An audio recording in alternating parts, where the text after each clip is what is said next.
নমস্কার, welcome to my channel সময়শীল শ্রী শ্রী রাধাকৃষ্ণ গোপাল শ্রীমদ ভগবদ্গীতা। আজ 30 জানুয়ারি 2026।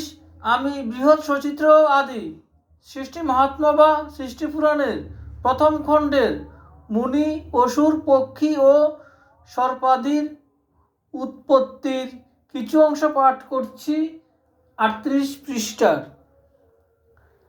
শ্রী শ্রী সৃষ্টি মহাত্মা কি জয়, শ্রী শ্রী রাধাকৃষ্ণ গোপাল শ্রীমদ ভগবদ্গীতা কি জয়। রাধেকৃষ্ণ রাধেকৃষ্ণ রাধেকৃষ্ণ।